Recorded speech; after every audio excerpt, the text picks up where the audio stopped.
한국대학교 실내건축디자인학과 황성재 교수입니다. 인간을 위한 디자인 14주차 수업이고요. 오늘 수업이 이제 실질적으로 마지막 수업이 되겠습니다. 마지막 수업이고 15주차에는 이론 시험 보는 걸로 이렇게 진행 예정입니다.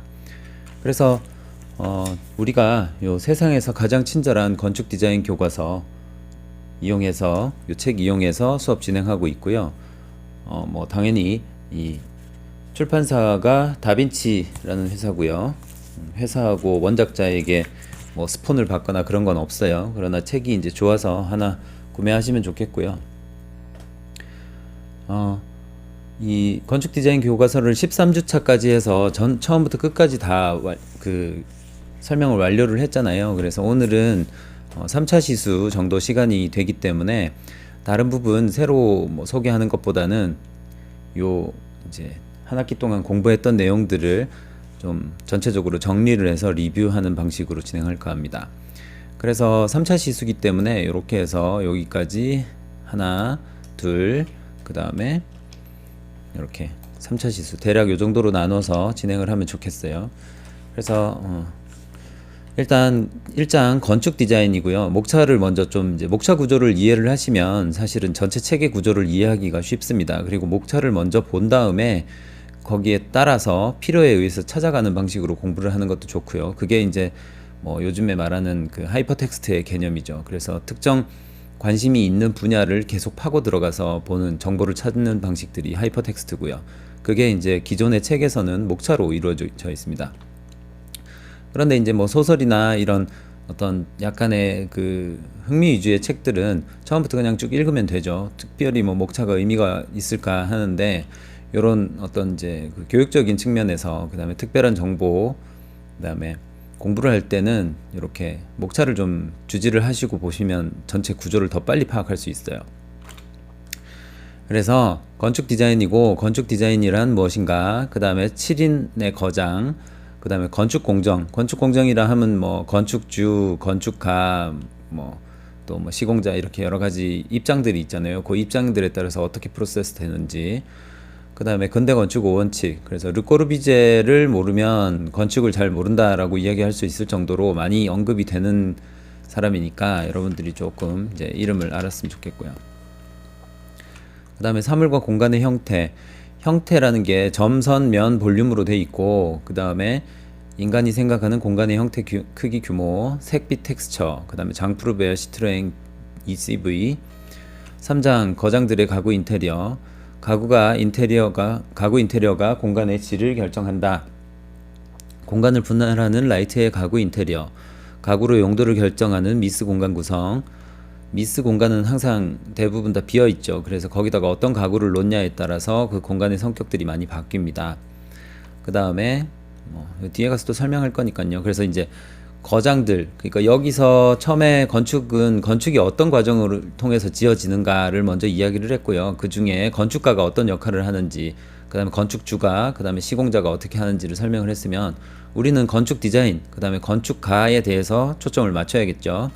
그러니 그 건축가에 대해서 초점을 맞춘다고 이제 전체 건축 프로세스 중에 많은 부분들을 여기서 훅 잘라서 냈죠. 그래서 이제 건축 디자인으로 집중을 하는 거고, 디자인으로 들어가다 보면 그 디자인들이 점, 선, 면으로 볼륨으로 돼 있다라는 거고, 그 다음 인간이 관련돼 있는 거고, 색, 빛, 텍스처가 중요하다라고 해서 사물과 공간의 형태가 이제 나오게 되죠. 그래서 건축 디자인에서 형태라는 것은 굉장히 중요하다. 그 다음에 그 형태를 통해서 공간들의 느낌들이 바뀌고, 그 다음에 그 공간들이 또 어떤 사물에 의해서 영향을 받고, 이런 류의 것들을 볼 수 있어요.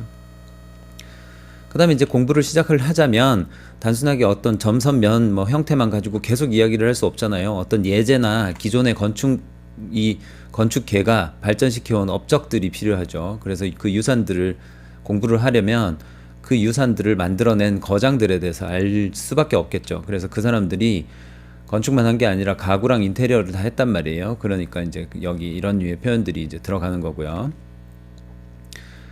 그래서 이렇게 돼 있어요. 꼬르비제는 실내 장비, 그 다음에 리트벨트의 가구는 건축이다. 그래서 건축을 가구로 본 사람도 있다는 거죠. 그 다음에 알토 같은 경우는 모서리 같은 걸 이렇게 다 돌려놔가지고 촉감에 집착했다라는 표현들을 쓴 거고요. 사실은 촉감이라 보기보다는 어떤 가구 그 재료와 재료가 만나는 그 지점들에 대해서 생각들을 좀 다시 했다라고 표현하는 게 좋을 것 같은데, 그게 결국은 촉감으로 이제 와닿게 되니까 이렇게 표현을 하면 여러분들이 이해하기가 좋잖아요. 그래서 이렇게 한 것 같고요. 그 다음에 뭐 프르베 가구 인테리어, 제품과 건축. 그래서 건축이냐 제품이냐 그 경계가 되게 애매모호한 사람들이 이제 이렇게 나타나는 거죠. 그래서 엔트체어 있고요. 인간적 치수와 공간의 넓이, 건물의 기준이 되는 인간의 크기, 자신의 치수. 그래서 인간, 여기는 어떤 이제 거장들의 히스토리나 그다음에 큰 거장들의 전체 굵직굵직한 그 7인의 우리가 이제 7인의 거장에 대해서 공부를 하기로 했잖아요. 그래서 7명을 대략적으로 조금 더 이제 러프하게 설명을 했고요. 그다음에 이 사람들을 이해를 하기 위해서, 이 사람들을 이해한다기보다는 이제 이 사람들의 좀 구체적인 작품에 들어가기 위해서 이제 가장 기준이 되는 것들이 무엇이었느냐라고 해서 인간이죠. 그래서 인간을 위해서 모든 게 다 만들어지는 거 아니겠어요? 그래서 인간적인 치수, 그래서 자기의 치수를 먼저 이제 알아야 그 다음부터 뭔가 되는 거고요. 그 다음에 사람이 움직이는 것, 사람의 크기에 대해서 이야기했으면 그 사람들이 또 움직이잖아요. 그래서 동선. 그 다음에 마음과 몸, 그러니까 어떤 마음 상태에 따라서 인간의 자세가 바뀌니까 그것에 따라서 의자의 형태가 바뀔 수 있다. 그 다음에 모듈은 형태와 공간을 결정하는 기준 촉도, 이렇게 돼 있는데, 뭐 모듈은 뭐 설명 많이 했겠지만, 사람이 이렇게 하나 서 있으면 이 사람이 이렇게 있잖아요. 그냥 이렇게 서 있으면 여기 배꼽이 있을 거고, 그 다음에 팔이 있죠. 그래서 팔을 뻗어서 올렸을 때 요쯤 될 거 아니에요. 그러면 요 너비에 따라서 배꼽을 이렇게 반으로 나눠 갖고 요 한 단위들을 이제 모듈이라고 말할 수 있는 거겠죠. 아니면 뭐 사람의 키를 모듈로 이야기할 수도 있을 거고요. 그 다음에 팔을 쭉 폈을 때 요것도 하나의 모듈로 이야기를 할 수 있을 거고요. 그래서 그 모듈의 한 덩어리, 한 단위를 기준으로 이제 건축물을 디자인한다라는 개념이죠. 그 다음에 그걸 가지고 이제 모듈러르라는 표현을 쓰고요. 그 다음에 카프마르탱 오드막은 뭐 이제 아시다시피 르코르비제가 성공한 이후에도 이렇게 인간에 대한 인간이 필요한 최소 공간들을 실험하는 그런 것들을 이제 뒤에 나올 거니까 보고요. 그다음 거실에는 난로가 잘 어울린다. 침실은 단순히 잠만 자는 곳이 아니다. 거실에 난로가 있기 때문에 사람들이 모이게 된다는 거고요.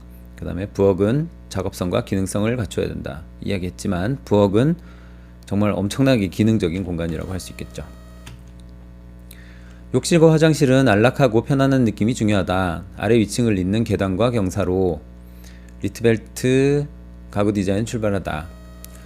그 다음 이제 인간적인 치수, 그러니까 인간의 기본적인 크기들과 치수가 어떻게 되는지를 고민을 한 다음에, 그 다음에 그게 이제 실내 환경으로 들어오죠. 그래서 실내 환경에서는 인간의 이제 크기 외에 좀 다른 카테고리겠죠. 그래서 인간이 필요로 하는 것들, 그래서 빛과 공기, 그 다음에 경치, 그 다음에 높이 달린 창, 그러니까 고측창이 있어서 빛이 들어오는 거라고 할 수 있겠죠. 그 다음에 외벽이 건물을 지탱하지 않아도 돼. 이거는 이제 건축 기술, 그 다음에 건축 구조에 관련된 부분들인데, 외벽이 건물을 지탱하지 않게 됨으로써 수평 띠창이 가능해졌다. 그 다음에 다양한 방식으로 열고 닫을 수 있는 창. 그 다음에 천창이라 하면 건물이 이렇게 돼 있으면은, 이렇게 되어 있으면 여기 있는 창을 이야기를 하죠. 그 다음에 구멍 같은 창, 그 다음에 직사광선 조절, 외부에 가리개가 달린 창, 그 다음에 자연광만으로 충분하지 않으니까 조명 계획이 또 필요하고요. 그 다음에 특정 장소를 위해 디자인된 조명기구, 그러니까 조명기구에 따라서 내부 공간이 굉장히 많이 바뀌니까 분위기가요. 그래서 거기에 딱 맞춰서 디자인을 한 케이스를 이야기하는 거죠. 조각적인 건축에 녹아든 다양한 조명기구, 그 다음에 자연광과 인공광의 조화, 뭐 대부분의 경우 미술관 등이 될 수 있겠죠. 그래서 미술관에는 자연광이 어찌됐건 최고의 광인데 그 자연광만으로 부족하니까 인공광이 조합돼야 된다. 주택 디자인 포인트, 하우스를 넘어 홈을 목표로 하다. 주택 설계 포인트. 그래서 이제 주택, 그러니까 뭐 일반인들이 사실 가장 관심을 가지는 게 주택이잖아요, 주택. 그래서 이 주택에 대해서 어떤 이제 공부를 시작하는데, 단순하게 그 집을 만드는, 그러니까 집이라는 그 건축물 덩어리를 이야기하는 게 아니고 그 안에 어떤 행위가 일어나는지에 대해서 고찰을 좀 해야 제대로 된 주택이 설계가 되겠죠. 그래서 홈이라는 걸로 간다. 그래서 포인트가 이런 게 있으면 뭐 몇 가지가 있을 거고, 그 중에 이제 나오다 보면 방위, 형태, 도로와의 관계. 그래서 대지를 이해를 먼저 해야 그 다음 설계를 할 수 있겠죠. 그 다음에 대지에서 설계 단서, 생활 방식, 노부부, 일상에서 벗어나 개방적인 집, 자연 속, 그 다음에 육아, 그 다음에 공간의 성격 고려, 거실의 성격을 파악하여 안뜰도 거실로 들인다. 그러니까 이제 건축물의 외부까지 살짝 고려가 되기 시작하고 있죠. 땅이 이렇게 있으면 여기 외부 공간이 어떻게 건축물과 관련을 가지는 건지. 그 다음 부엌과 식당, 부엌과 식당의 거리, 침실, 수납, 가구, 이렇게 돼 있어요. 그 다음에 주택의 안과 밖, 그 다음에 평면과 아니라 입체로 생각한다. 수직 방향의 연결. 그래서 그 항상 설계를 할 때 뭐 저학년 때는 항상 그렇죠. 우리가 평면도를 가지고 막 매일 고민을 하는데, 사실은 이 평면도보다 이렇게 단면으로 계획을 해서 이 상하가 뚫려 있는, 그래서 사람이 이렇게 서 있으면 위를 이렇게 볼 수 있는 이런 이제 접근, 단면적인 접근을 하게 되면 완전 새로운 설계가 나온다. 그래서 단면 먼저 설계를 하라, 이런 류의 이제 이야기들도 굉장히 많아요. 저학년 때요. 그러나 또 뭐 그 단면적으로 너무 많은 변화가 있으면 사실 건축물이 굉장히 효율이 떨어집니다. 그래서 가장 효율적인 것들은 하나의 평면에 하나에다가 그냥 쫙 다 늘어놓은 건데요.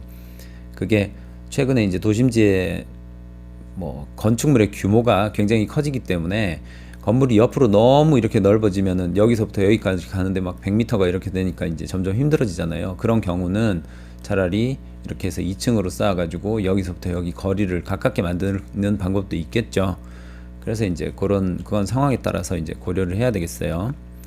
그다음 아르데크사를 통해서 알바울토가 진정으로 이제 또 성공할 수 있었던 거이고요. 7장 공동주택, 이제 주택에서 하나 더 확장돼서 공동주택으로 넘어가요. 그래서 공동주택 디자인은 일반적인 주택에서 해야 될 고려들을 기본적으로 다 해야 되고요. 거기에서 세대가 유닛으로 조합이 되죠. 유닛이란 게 한 주호를 이야기합니다. 그래서 한 집을 여러 가지로 조합시켜야 됩니다. 그래서 나열하고 둘러싸고 분산하고 겹치고, 그 다음에 반공동공간, 공통동선 이런 게 나오죠. 그래서 공동공간이라는 것들은 공동주택을 사용하면서 퍼블릭 스페이스, 그래서 모든 사람들이 공유하는 공간들을 이야기를 하고요. 그 다음에 자기 집 앞에 복도 같은 경우는 반 정도만 공유된다고 볼 수 있겠죠. 그래서 이제 그런 공통동선, 그 다음에 세대에 직접 접근하는 개별 통로 방식이 있을 수 있고, 뭐 공유 통로, 수직 동선과 편복도 방식, 예전에 많이 썼던 방식이고요. 뭐 지금도 많이 쓰지만 국내에서는 되게 많이 줄어들고 있죠. 그 다음에 중앙복도 형식으로 해서 밀도를 더 높이는 방식이고요. 대신에 빛이 없기 때문에 굉장히 위험할 수도 있고 잘 관리를 해야 된다. 환기도 마찬가지고요. 조명도 없어서 정전이 되면은 완전히 깜깜해지기 때문에 굉장히 그 재난 상황에 취약한 상황이 될 수 있습니다. 그 다음에 남향 이면 개방, 일면 개방, 그 다음에 이면이 90도 각도로 개방, 통풍 채광에 유리한 양끝 이면 개방, 유닛 내 수직 연결, 커뮤니티를 만드는 거주자들이 함께하는 공간. 그래서 지금의 이제 공동주택의 사실은 포인트는 이 수많은 것들은 이미 뭐 몇십 년간 계속 정교하게 발전되어 왔어요. 그래서 그 다음에 이제 아파트 디자인을 할 때 더 이상 뭐가 있을까? 그래서 요즘은 주상복합으로 이렇게 막 건물이 굉장히 크고 이런 덩어리가 막 두세 개씩 막 이렇게 있잖아요. 그래서 단지를 아예 만들어 놨는데, 이 세대들이 전부 다 이런 다양한 방식들을 다 고려를 해서 그 중에 제일 좋은 것들로 이미 결정을 해서 이제 디자인이 되어 있단 말이에요. 그러고 나면 기존에 있던 아파트 말고 새로 분양한 아파트는 그 분양에 차별성이 있어야 될 거 아니에요. 그러니까 그 차별성을 어디서 가져올 것인가, 결국은 커뮤니티 시설로 귀결되는 경향들이 있어요. 그래서 그 커뮤니티 시설이 얼마나 풍요롭고 좋은가에 따라서 아파트 가격도 전체적으로 변하고 이 개별 유닛의 가격도 변하는 거죠. 물론 이 커뮤니티 시설을 만들었다 해서 뭔가 이걸 뭐 사고 파는 그런 게 아니잖아요. 그런데 이제 뭐 밑에다가 상가를 배치를 해서 이 상가를 따로 이제 소유자들이 있을 수는 있겠지만, 커뮤니티 같은 경우는 공동으로 사용하는 시설이거든요. 그러면 이 커뮤니티 시설이 굉장히 커지게 되면 관리비가 나가잖아요. 그 관리비에 대해서는 이 입주민들이 결국은 나눠서 내는 방식이기 때문에, 이게 무진장 커진다고 또 좋은 것도 아니에요. 이게 무진장 커지면 사용하지 않으면서 계속 놀면서 이 사람들이 전기세를 다 내야 되는 그런 상황이면 관리비가 올라가겠죠. 그래서 이제 그런 부분들의 적절한 수준들을 결정하는 것들이 지금 이제 디자인들의 관건이고요. 8장 아름다운 거리에 산다. 그래서 공동주택 디자인이 끝나고 나서 봤더니, 그러면 이 공동주택이든 개인주택이 근본적으로 평화롭고 좋으려면 거기에 접근하는 도시가 좋아야 된다는 거죠. 그래서 이 도시에 대한 고려가 없이 건축물이 멋있게 지어진다는 게 또 쉬운 얘기가 아니에요. 그래서 아름다운 거리가 확보되어야 그 다음 제대로 된 주거 환경이 형성될 수 있다. 그래서 아름다운 거리, 도로와 주거의 관계, 사생활과 보안. 요즘은 사생활이 정말 정말 중요한데요. 막 아파트가 이렇게 높게 이렇게 지어 있는데 막 갑자기 드론이 막 날라와 가지고는 막 이렇게 이쪽에 측면에서 찍고 있고, 그런 정말 새로운 그 뭐랄까 사생활의 침해들이 굉장히 많아요. 그래서 이제 그런 것들. 그다음에 커뮤니티는 쾌적한 주거의 원천. 그래서 뭐 개인 주택에 이렇게 조그만 주택에 살더라도 혼자 살 수는 없단 말이에요. 그러면 옆집하고 관계를 가져야 되는데 이 옆집들하고 친하지 않을 수도 있단 말이에요. 그러니까 그냥 직접적인 이런 관계를 가지는 것들은 쉽지가 않고요. 이 사람들이 자연스럽게 원할 때 어떤 공간에 이제 관계를 가질 수 있는 그런 이제 커뮤니티가 있어야 된다. 그 다음에 이 내 땅과 네 땅의 경계선은 어디인가. 그 다음에 안 뜰 옥상 정원. 그래서 옥상에 정원이 있으면 요게 또 새로운 정원이 됩니다. 이쪽에 있는 이런 정원들하고 또 다른 느낌들이 있어요. 그 다음에 사부화 주택, 진입로와 주차 공간, 마음이 편하게 맞이하는 공간, 진입로와 주차 공간, 이렇게 돼 있습니다. 그래서 뭐 목차가 이제 이렇게 되고요. 바로 첫 번째로 넘어가서 지금 한 10분 정도 남았으니까, 자, 건축 디자인으로 넘어가요. 그래서 그림 위주로 좀 설명을 할게요. 건축 르꼬르비제가 이 뭐 계획한 뭐 이상적인 어떤 도심의 상황들이죠. 그래서 도심에서 이렇게 건축물 내에 층간에 연결이 되어 있어서 여기 서서 보면 굉장히 큰 개방감이 있을 것 같아요. 그 다음에 모든 차들과 이제 사람의 보행이 따로 분리가 되어서 뭐 이렇게 나눠져 있는 거고요. 현재 같은 경우는 아파트들이 대부분 다 이렇게 필로티로 띄운 다음에 밑에 기둥들이 있고요. 자동차가 직접 이쪽으로 진입해서 여기는 주차장이고, 사람들은 자연스럽게 위쪽으로 유입돼서 다 위쪽에만 있죠. 그래서 보차 분리가 현재 이제 이루어진 거고요. 이런 계획들이 아주 오래전에 뭐 1950년대에 이런 이제 생각들이 됐는데 지금 이루어져 있죠. 그 다음에 옥상 정원이 있어서 사실은 뭐 자연에 대한 배려들, 이 건축물이 이만큼 들어가 있으면 햇볕이 이만큼 다 막히는 거잖아요. 그래서 그만큼 식물들에게 또 다시 돌려줘야 되는 최소한의 노력 같은 것들이 이런 거일 수 있겠어요. 그 다음에 프랭크 로이드 라이트 하기 전에 지금 7인의 건축가에서 이 부분은 반드시 이제 그 시험에 내용을 이제 언급을 할 내용 그 계획이에요. 그래서 라이트는 1860에서 1950년, 60년까지, 미스 반데로에는 86년에서 69년, 그 다음에 꼬르비제는 80년 후반에서 90년 중반대까지, 리트벨트는 88에서 64. 그러니까 이 사람이 이제 언제 태어났는가는 좀 나중에 보시고요. 언제 자기 작업의 전성기였는가를 보면 통상적으로 그렇잖아요. 뭐 태어나서 어릴 때는 어떤 특별한 작업을 보기 좀 힘들고요. 나이가 이제 조금 들어서 작업들이 나오죠. 그래서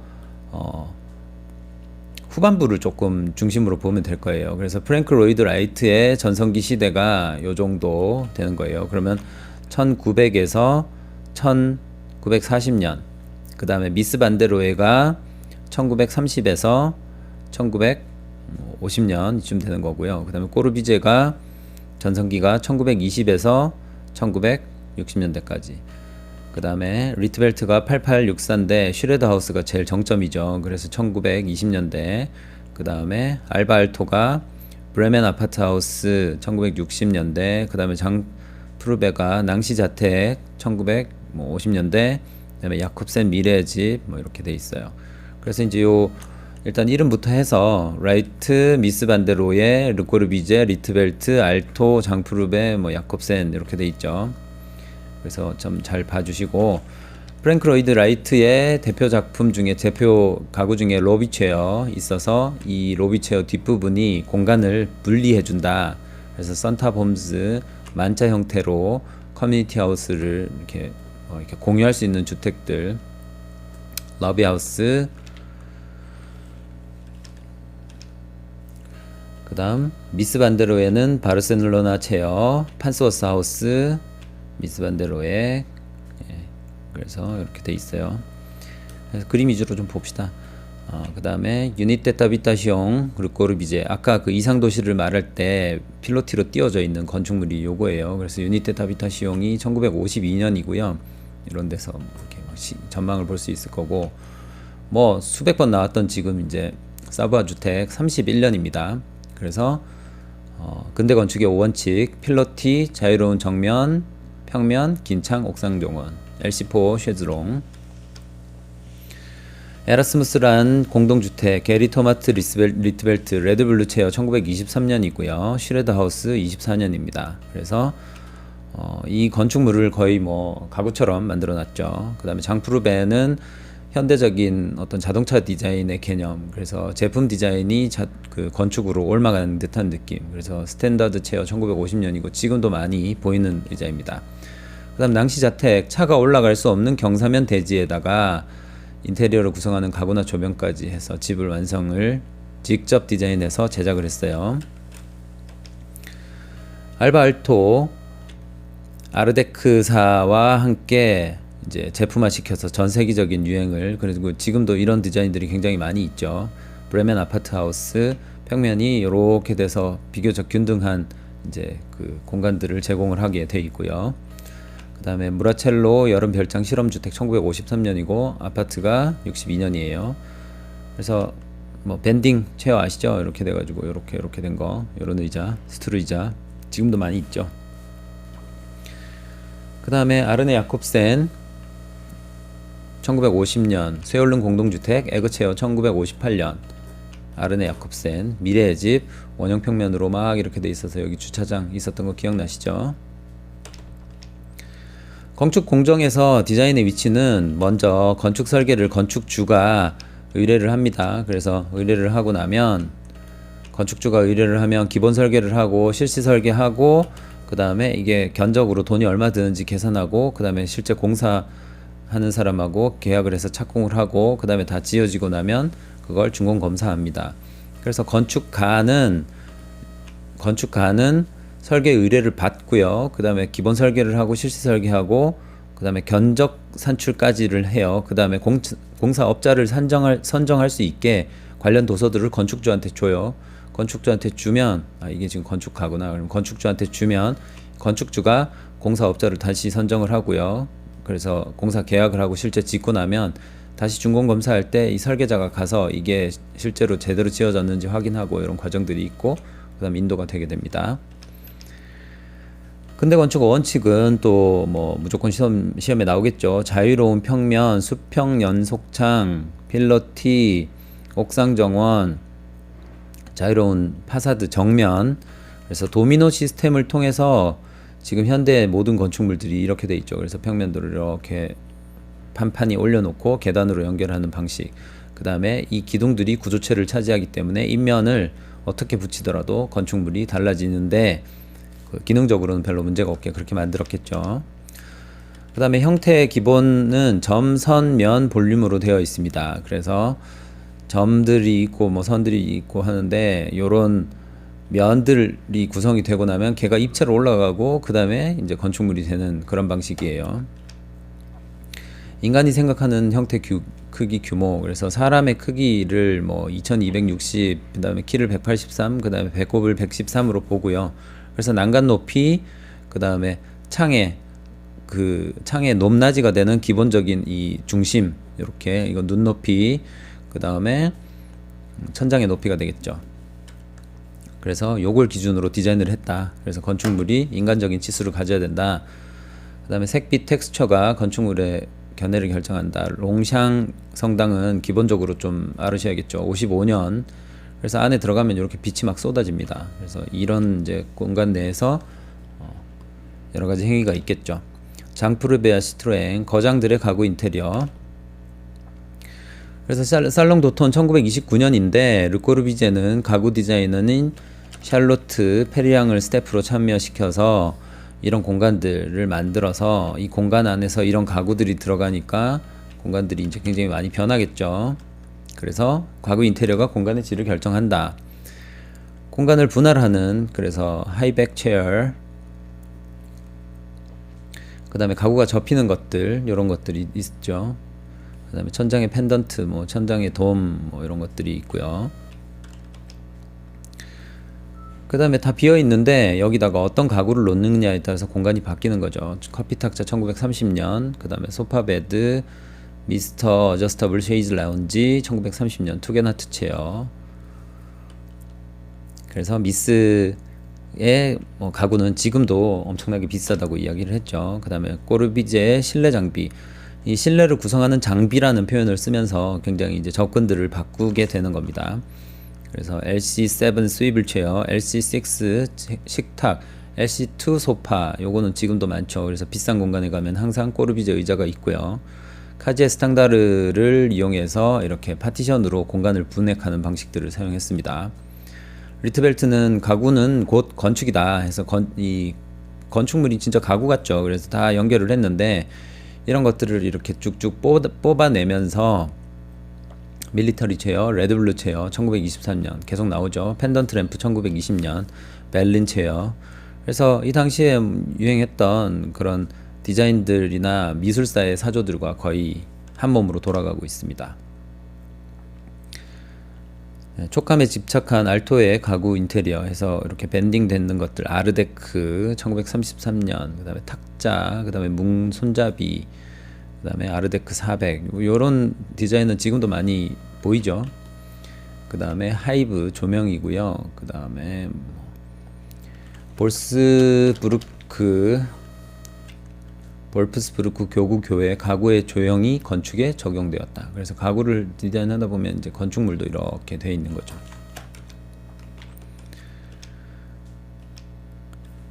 다리가 회전되는 푸르베의 가구. 그래서 이게 이제 탁자인데 그레이트 윙 컴퍼스 데스크 1958년. 지금도 이런 디자인들 많이 있는데 이게 이제 캐노피로 이렇게 되어서 건축물에 적용이 되면 어떻게 되겠습니까? 이것도 굉장히 또 재밌겠죠. 그래서 1950년대에 이 정도 디자인을 이미 했고요. 그 다음에 스윙집 램프, 그래서 벽에서 이것들이 왔다 갔다 하면서 이렇게 조명을 움직일 수 있다는 생각들도 굉장히 재밌었던 것 같고요. 그 다음에 커피 탁자, 비짓 암체어, 그 다음에 시테 암체어 1933년. 그래서 이렇게 돼 있고, 프리패브 공법을 고안해서 미리 만들어서 현장에서 조립한다 라는 생각들. 야콥센. 자, 여기까지 하고 잠깐 끊었다 갈까요?